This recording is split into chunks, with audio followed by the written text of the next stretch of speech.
I just wanted to give everybody let's say, a sneak peek at how cable networks will evolve and what kind of technologies we'll have to become familiar with over the next 10 years, let's say. And I guess the key questions in everybody's mind is, will cable networks be able to take us through the next 10 years, and is bandwidth growth going to be too much for cable to sustain? We're going to try to answer the question. Obviously, nobody has a perfect perfect forecast, but at least we can take a look at what happened and how things are evolving. Bandwidth growth continues, and we've tried, or I've tried to kind of separate here what happened over the last 30 years in a couple of eras, right? So it all started in the 1990s decade with the transition towards electronic communication to email, the word processing, sharing of documents. That obviously drove bandwidth growth for a while, and then in the 2000 decades, the first multimedia applications arrived, music and digital photography. And that, I mean, the migration to MP3s, that Napster was the underpinning growth for a while until it disappeared. But also digital photography, more and more megapixels. That was driving some of the growth over the 2000 decade, and then in the 2010 decade, which is we're kind of in the middle of it right now. What I see is streaming video really driving growth since a few years ago. The percentage of traffic, of streaming video traffic over operator networks is growing every day, and the percentage of peer-to-peer traffic and traditional web traffic is actually steady or declining. What will happen in the future?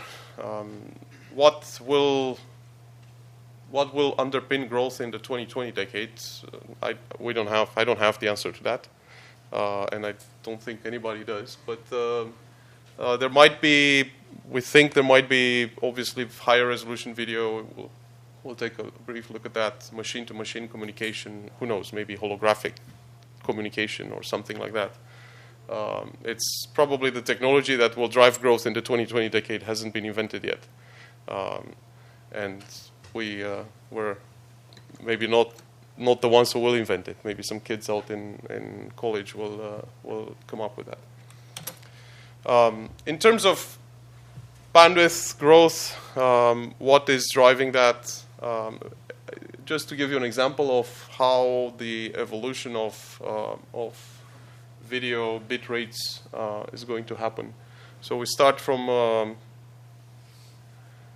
MPEG-2 a couple of years ago, 480i30, that was 3.7 megabits per second. HD MPEG-2, 12 megabits per second.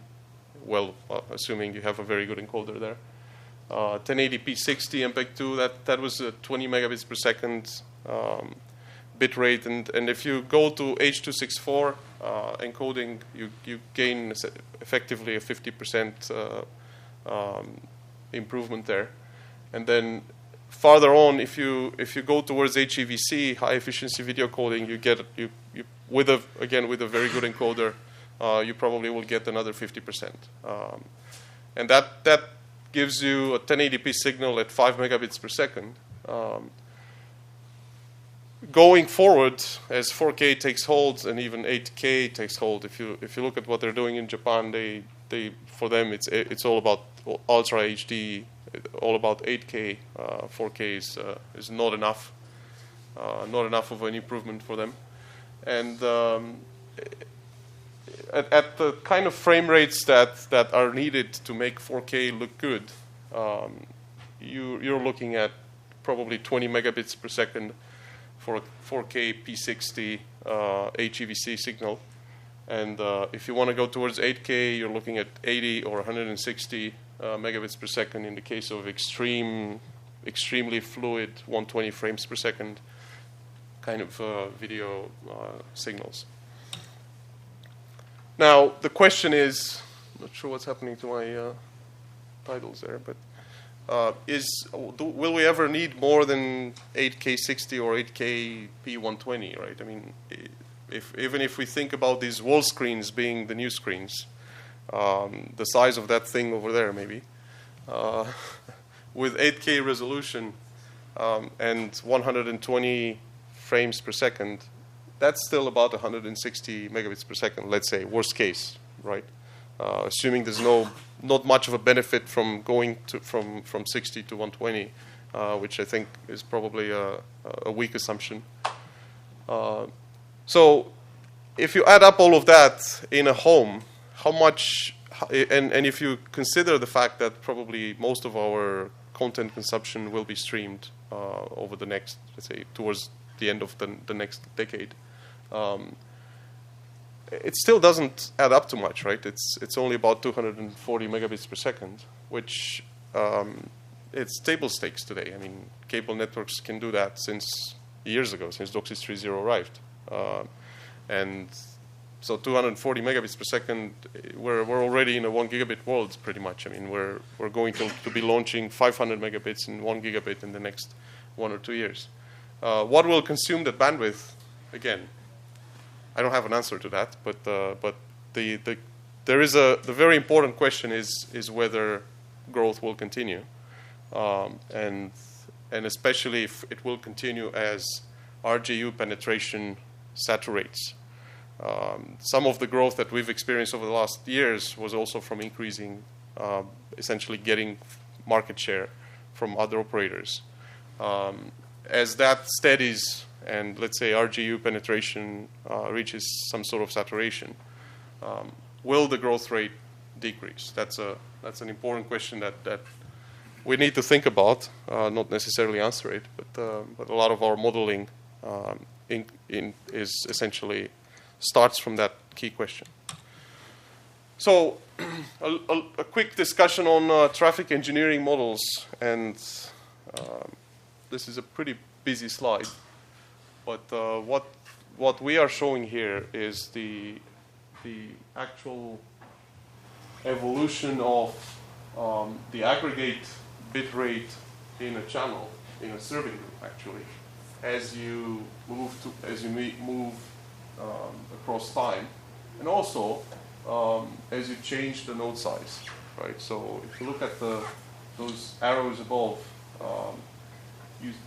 you have this big arrow, which is the maximum bandwidth, which is, let's say, all of these grow at 50%.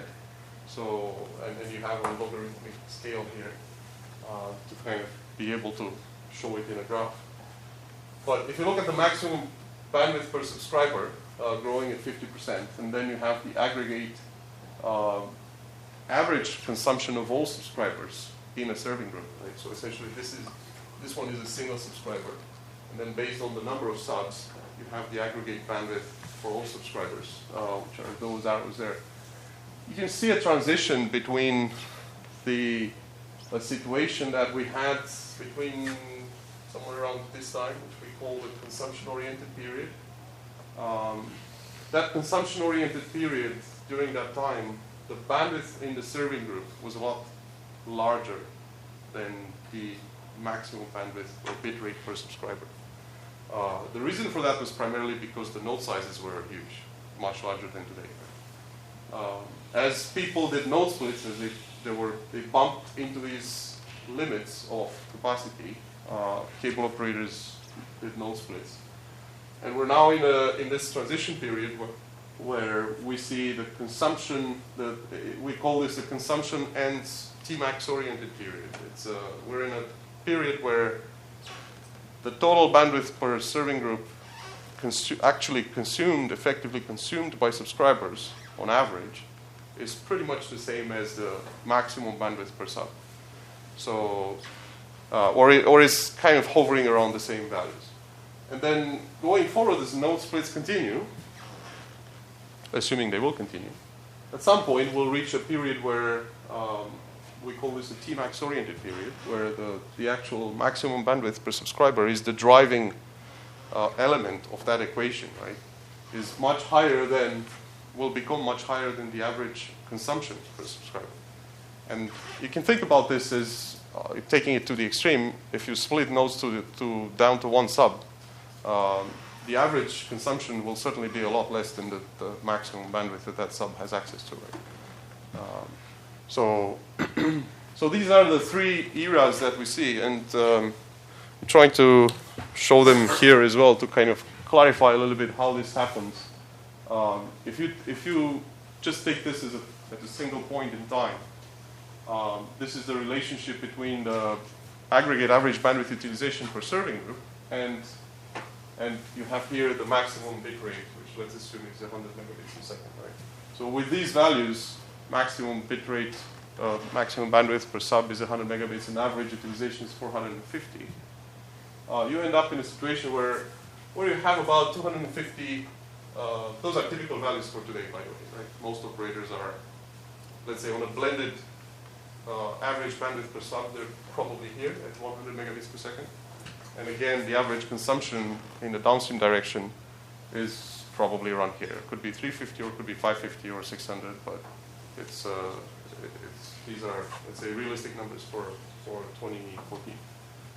So what happens here is when you get to a point where the node size is about 250, you have effectively, you're passing that threshold where 250 subs, right? That probably means 500 homes passed. You're kind of passing that threshold when the capacity, the weight of the total aggregate bandwidth utilization is the same as the TMAX. And this is why you see today's capacity planning models are assuming, or operators typically deploy twice the maximum bandwidth per sub in order to, let's say, reliably offer a certain level of service. So if an operator wants to offer 100 megabit service, they typically deploy 200 megabits, that is 4 DOCSIS channels, Annex A, within the serving group. And I guess a lot of that is, let's say, intuition maybe, or somewhat not, let's say, not necessarily driven by science. It's been traditionally driven by the 70% threshold. So whenever you reach the 70% utilization threshold in a serving group, you upgrade. And that worked very well up until now, and it still works well today. But we think that that's not going to work very well in the future, because you go into this situation where the actual utilization per serving group will become, as you split nodes, will become much lower than the maximum bandwidth that you need to have in that serving group to be able to offer a certain level of service. So I don't know if hopefully this is clear enough, but what I'm trying to say is that going forward, capacity planning will be primarily driven by the maximum bandwidth that the operator needs to offer subscribers, and that in essence, the component of utilization within that capacity planning equation will be less and less significant as node sizes go down. If we go back, this is actually Tom Clunan from our side came up with this equation here. We propose this equation as the model for modeling capacity per serving group. So required serving group capacity is a constant K, which we think 1 works for the most part. And then you have the maximum bandwidth per sub plus the number of subs times the average bandwidth. So if you take this, if you think about the 1 gigabit a 1 gigabit maximum service level of service and 200 subs, let's say. So just go forward. You have the 1 gigabit is one element of it, and then 200 subs times 450 might be the other element, right? This is nowhere near 1 gigabit. So it's an interesting. You can see how we're starting to essentially not necessarily need twice the bandwidth, twice the 1 gigabit to be able to offer 1 gigabit. We think we can probably get away with something like 1.2 or 1.3, right?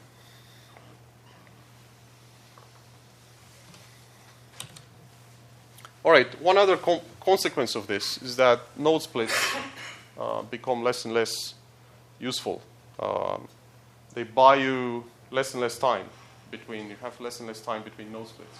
Again, because the actual efficiency of these node splits, what's driving the growth is this part, the 50% growth in TMAX. That's what's driving the requirement to deploy more and more capacity in the serving group, and not necessarily this one. So you end up in these situations where you go to smaller and smaller nodes, and the average utilization is less and less. But you still need to do, if you think node splits are the only way to increase capacity in the cable plant, you still need to drive those node splits to get to the bandwidth level. So at the extreme, when you go from 32 to 16 subscribers per serving group, we see that only buys you about 1.5 months of extension in the life of that serving group before you need another split. Obviously, that won't make sense. So we think most people will actually stop somewhere around here at 256 to 128 subs per node.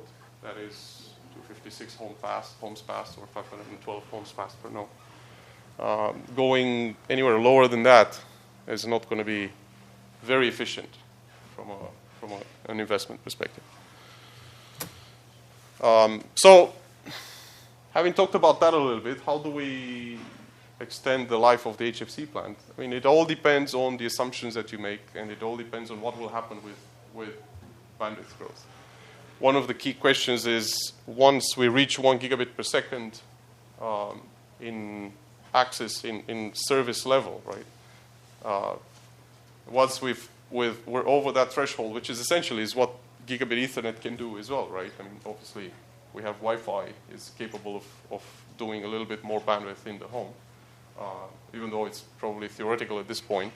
Effectively, net bandwidth is likely still around 1 gigabit per second. But anyway, the question is, once we reach that point, once everybody has a 1 gig service, will bandwidth still be a marketing factor in broadband service marketing? I don't know. I mean, there might be a period where once people are at 1 gigabit per second, other things become important, right? I mean, is it really going to matter to me if I buy a 1 gig per second service or a 1.5 gig per second service? I'm not sure. I mean, I don't think so. At least for me personally, I wouldn't. I think the bit rate won't be the dominant factor in my decision to choose a certain operator versus the other, right? It will be other things like user experience, like reliability, and whatever other content that operator can offer me. Those are likely going to weigh just as much as the actual broadband speed in my decision making. So here is just an example of what would happen if we capped the growth in maximum bandwidth to, let's say, if you take for modeling perspective, we took 10% starting in 2014 rather than the 50% per year. We leave the average bandwidth per sub growing at the same pace, at the 50% pace. So we're not, I mean, we can make that assumption as well. That would be another graph, which we have somewhere, but would be too many graphs. So what happens here is you see that if you cap the growth in maximum bandwidth, you actually get to a point where, to 10% per year, you actually get to a point where pretty much today's networks can take you all the way up to 2030. In the previous graph, we were running out of steam. Even with DOCSIS 3.1, you see the top green line over there, we're kind of running out of steam somewhere around the middle of the next decade, so around the 2024, 2025 decade. We wouldn't have any tools left pretty much in the arsenal to be able to extend the life of HFC. But again, that was assuming maximum bandwidth was growing at huge rates, right, to reaching about 100 gigabits per second in service level in 2030. Well, growth is probably going to continue, but whether it will reach that level remains to be seen.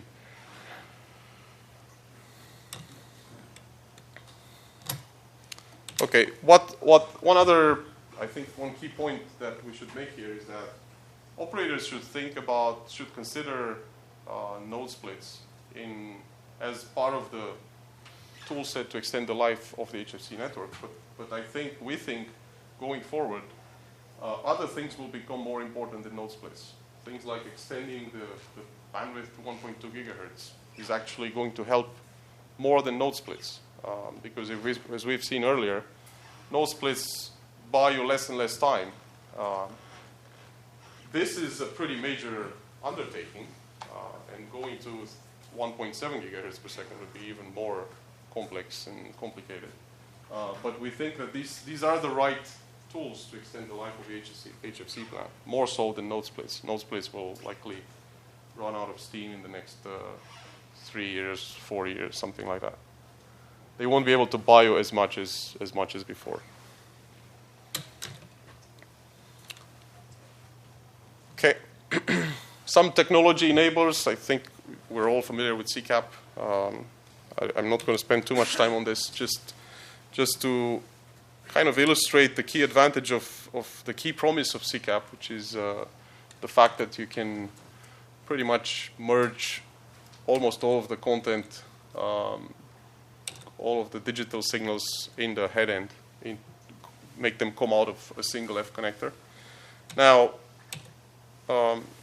and the other key, or one of the key advantages, is the fact that you can dynamically configure, instead of going out to the head end and deploying another HCOM to increase the VOD capacity or deploying another CMTS to increase the DOCSIS capacity, you essentially license and add capacity in software.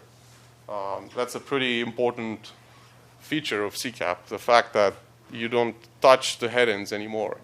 And that goes back to the previous discussion. You've seen how node splits how often node splits might be required, going to a couple of months essentially of lifetime from a node split.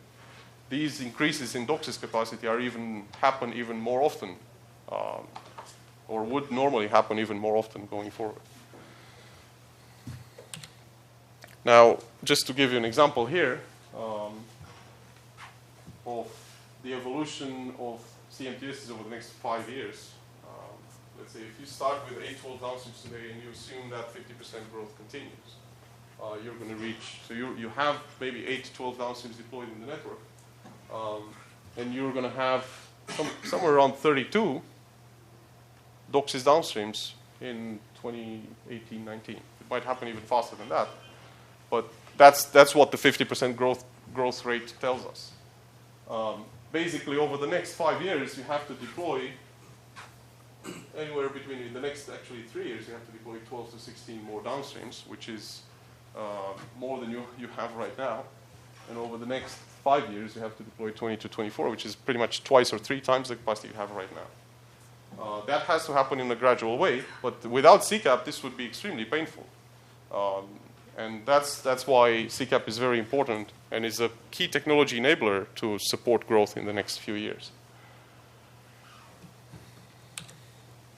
Now, one of the questions we get is, does it make sense to move the broadcast line up to CCAP as well? And to be honest, I'm not so sure about that, at least with today's technology.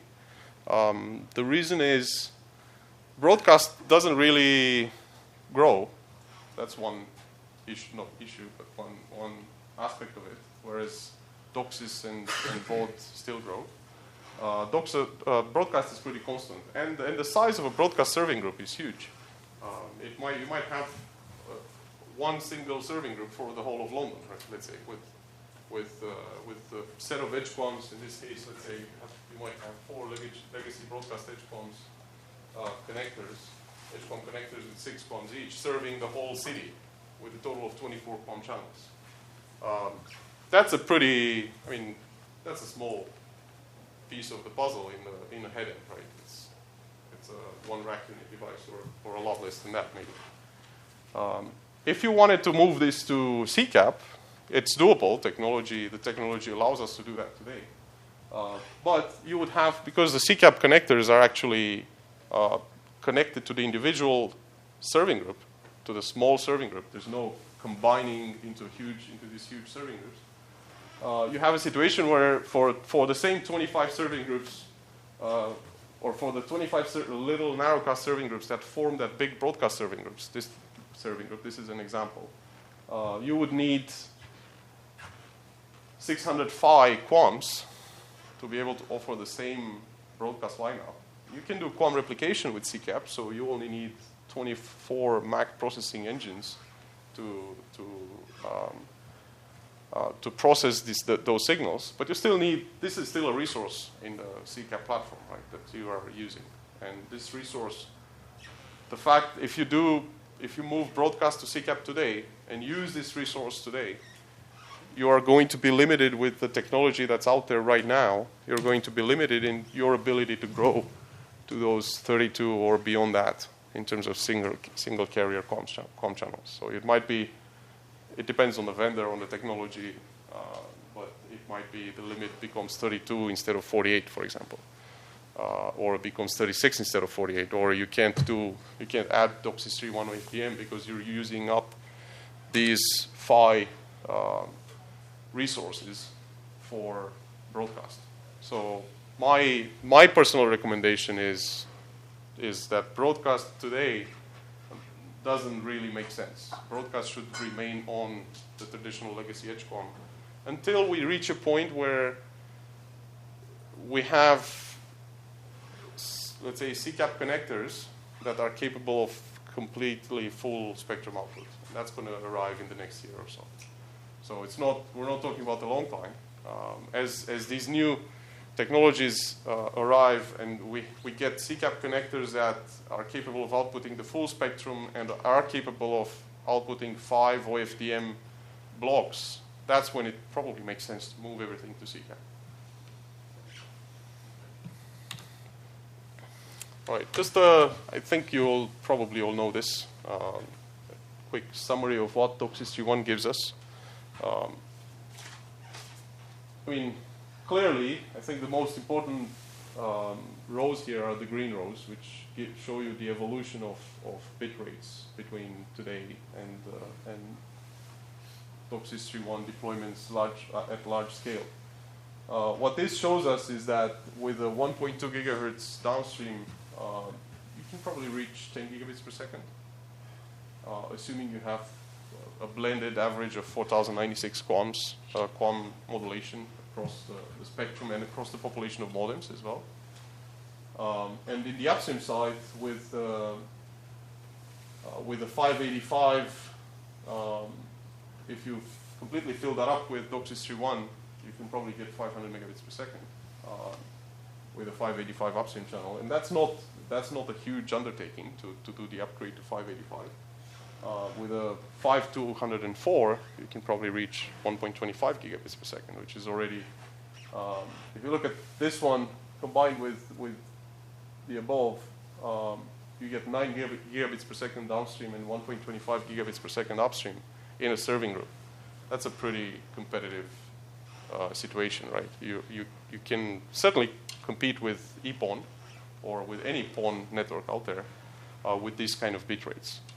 So DOCSIS 3.1 is maybe right now you can probably do everything you need to do with DOCSIS 3.0, but over the next few years, DOCSIS 3.1 will become very important in being able to sustain your growth, especially in the maximum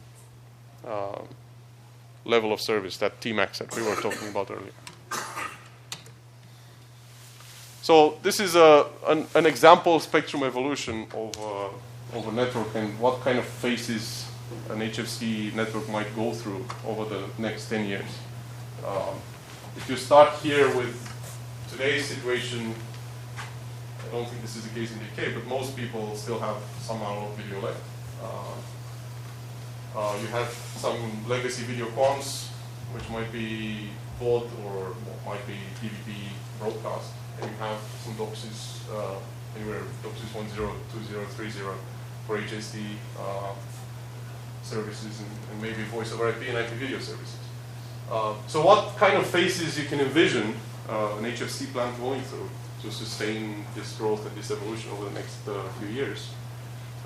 Well, the 85 megahertz upstream upgrade is a pretty easy one from a let's say, plant perspective, there's not that much work that needs to be done to do it. If you use the latest and greatest HFC technology with the GaN hybrids and things like that, then you can probably do that without sweating too much in terms of respacing amplifiers and things like that.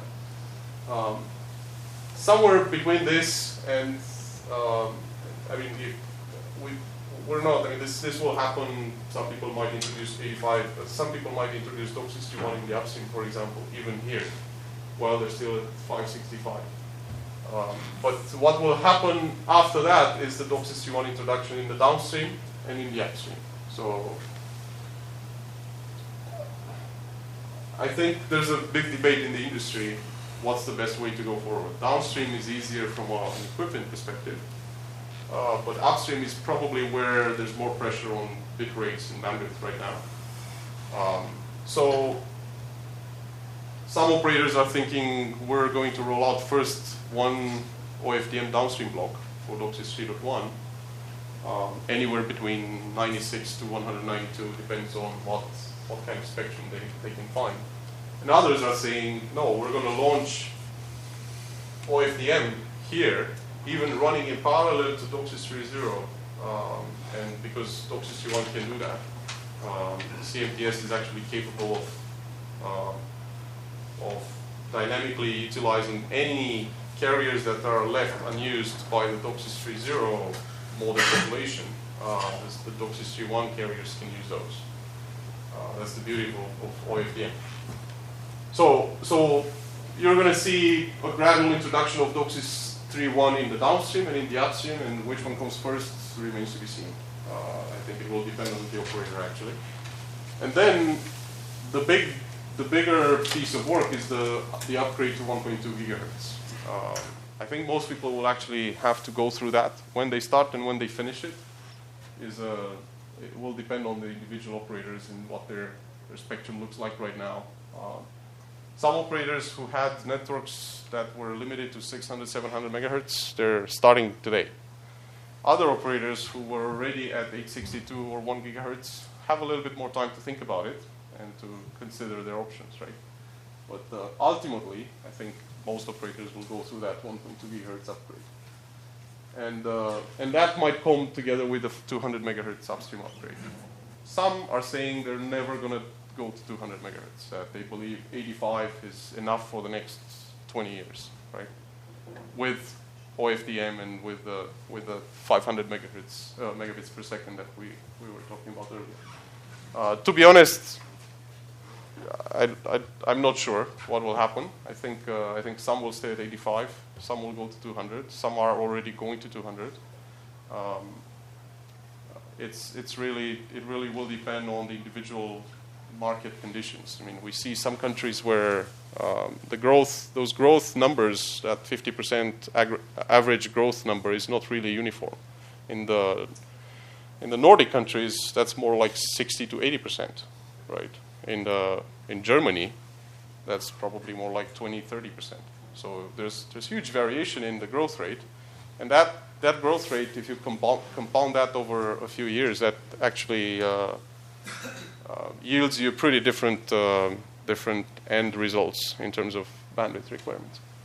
Anyway, so at some point, as after the DOCSIS 3.1 introduction, over the next many years, DOCSIS 3.1 spectrum will take over slowly everything else, until we reach a point where people turn off even legacy linear comm as they take out those old set-top boxes from the field, and even DOCSIS 3.0 will disappear at some point, as again the DOCSIS 3.0 modems are taking out of the plant. So at some point, the nirvana will be full OFDM, but that will take, I think, at least 10 years. It will take us to get there. One quick, One quick thing or technology that we're heavily working on today is actually multicast video delivery over cable networks. And what this consists of is essentially a multicast client in the gateway talking to a multicast server and controller somewhere in the cloud. And this basically allows you to use the DOCSIS 3.1 chunk of spectrum in a similar way to how linear broadcast works right now, right? And actually, it's very similar to switch digital video in the way that it handles the channel changes, and and actually only it makes sure that only the channels that are being watched on that specific serving group are actually going to be put on the wire. So we've done some demos of this technology, and it's actually feasible. And we're starting an effort across the industry to standardize it. And we think multicast is actually a key enabler for the migration of cable networks to IPTV, which will happen over the next 5 to 10 years. It's not going to start tomorrow, but it will probably start in 3-4 years and continue over the next 10 years. All right, a quick thing about distributed access architectures. There are two big problems that operators are trying to, or are telling us that they have, and that they're trying to address with DAAs, or we also call this remote gadget. One of them is the head-end space and power issue. I mean, you've seen the growth numbers earlier, and if that growth continues, many operators are a little bit concerned that they won't have any space left in their head-ends to be able to serve the subscriber needs. That might be true. We actually made some research looking at past trends, and we think that in the same rack space that the CCAP system is using today, we'll probably be able to fit 16 to 20 times the number of serving groups. So even if you take node splits to the extreme, we think we're still going to be able to support that much larger amount of nodes and serving groups over the next couple of years. So that might be a weaker, let's say, requirement. But the second one is actually more important, the nonlinear optical noise issue. As you go to more node splits, you have more nodes. That means more lambdas and longer fibers, potentially, because fiber goes deeper in the network. And that means more nonlinear optical noise. One of the poorly understood, let's say, facts about an HFC plant is that the fiber part of it is actually a pretty tough environment to send signals through. The coax part, I mean, you have the noise problem in the upstream direction mostly, but the coax part, for the most part, is actually a lot cleaner and easier to work with than the fiber part. So there is a lot of impediments that are contributing to increasing the SNR on the fiber part, and especially with the analog transmission, that is essentially how HFC networks work today. That might limit the future ability of HFC plants. So being able to transmit signals digitally over that fiber part of the HFC plant is actually going to become a very important feature of cable networks in the next 10 years. And this is where distributed access architectures can help, right? Just to summarize a few options there. If you go from the one on the top, where you have the traditional CCAP at the head end, and then you have external, what we call broadband compressed forward and broadband compressed returned. You might have external, essentially AD converters, right? That turn the signal coming out of the RF signal coming out of the CCAP platform, turn that into a digital stream of bits that you can feed onto a 10 gigabit connection, and you can decode it on the other side and turn it into RF again. So what this can do is essentially it can be completely transparent to all the signals that are coming in. So you can still continue to have, I don't know, legacy VOD pumps, for example, combine those into this VCR or VCF device. Or you can have analog, or who knows, other systems, sweep systems, or other carriers that you need to carry FM radio or things like that. So that the advantage of that is that it actually does digitize the fiber run while maintaining backwards compatibility with legacy carriers. The next evolution of that, so you could envision that being merged into the CCAP platform, and that's doable. It just needs a little bit of work to get it down to the power consumption levels that are required. And then the next evolution could be a situation where you have this remote PHY concept, where the CMPS or the CCAP platform becomes a MAC-only device, just as media access control. And the actual modulation, this is a 10 gig connection, and the actual modulation of the signal happens at the node. There are benefits to this approach, and there are benefits to the other approach. I think it's going to be really depending on the operator, which preference they have ultimately. But I think this one actually, from our calculation, this one allows you to go to even more density in terms of being able to support more serving groups per head end. Just some examples of, actually I had the last one here, which is the remote CCAP concept, where basically you take, in the head end you only have a router and an Ethernet switch, and then all of the rest goes into the node. DOCSIS upstream, DOCSIS downstream, edge QAM, as well as modulation, as well as MAC processing, everything goes into the node. Here you only had the modulation piece really, but here you have everything going into the node. There's not that much difference between them, to be honest. I think the key difference there is whether the operator will want to maintain the investment that they've done in the CMTS platforms, in the CCAP platforms, and continue to reuse them as MAC processing engines in this concept. Whereas here you basically completely remove the CCAP platform and you move towards a model where everything is out in the network. These are just some examples of what can be done. You can certainly build these modules both for remote CCAP. This would be the full option, the full remote CCAP option. You could build these modules into a node. You can do that today. And in fact, we'll probably have some products in the next 1 or 2 years with this technology. And then this is basically taking out the MAC processing engine. You keep that into the head end, and this becomes a remote PHY node, very similar to the earlier one. In fact, the MAC processing isn't that much of a problem, because this node only serves a few subscribers, right?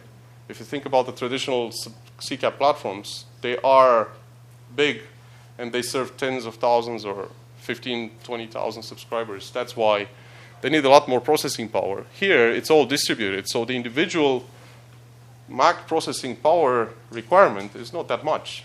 It can certainly be handled within the power envelope of a node in the future. Well, this is just a summary of the two approaches, and I think we've already discussed this and discussed the benefits of each approach. One other thing that will certainly shape our future, as certainly for cable operators, is this the ability to use software-defined networking and to deploy these cloud control platforms to actually control the population of elements, network devices out there. The traditional optical nodes didn't need much management. But as you move towards these remote PHY models and remote CCAP models, if you do, or even BCF, BCR, you have a lot more configuration to do, and all of a sudden the number of devices explodes, right? You have these things out there in the field that you might need to adjust the number of QAMs or the number of DOCSIS channels on their outputs, and doing that individually into each element is not going to be feasible. So you're going to need these cloud platforms that manage your entire network, and that's clearly something we're working on in a really open cloud type and with using an SDN type approach. These are some candidate applications or modules of today's CCAP platforms, or even today's cable networks that are candidates for SDN insertion. And I mean, there's a lot of things that can be moved up into the cloud from a functionality perspective. What cannot be moved is the actual quality of service handling. That has to stay wherever the modulation happens and wherever the queuing happens. That's our view, at least. But a lot of the rest of the functionality of a CCAP platform can probably be moved up into the cloud. And that was it. I think I'm 2 minutes over. Maybe.